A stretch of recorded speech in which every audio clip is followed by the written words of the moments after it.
这个居家隔离3天加4天的政策来讨白，只要改做，只要有这个自愿3剂预防射，加上快筛是阴性，安尼就免来隔离了。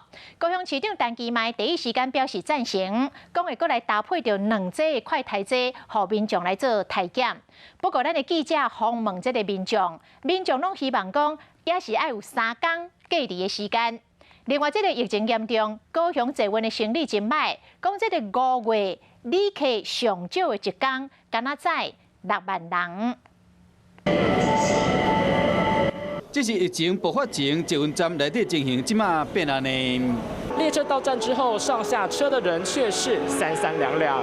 依照高雄捷运公司的统计，到5月10日为止，一天上少的运量敢若64000人次，敢若比围罗梅49000人次较济尔。就怕被感染吧。就没什么人搭，所以觉得那个安全距离还是有的。因为逐天确诊的人有够济，中央表示讲未来居家隔离的人3天加4天这部分拍什么改做快筛阴性，就会使采用7天自主健康管理，无需要隔离。高雄市政府嘛拍算要安尼做。过会送2支快筛给民众，不过大家嘛是会烦恼。强制说要那3天，我觉得才比较有效。就还是该隔离，还是要隔离，不要0+7。快筛剂的量能不足的话，你贸然的就说开放这个居家隔离，我觉得还是会有一定的风险在。另外，前台大感染科医师林世碧嘛伫网络写讲，0+7的政策是不得不做的方向。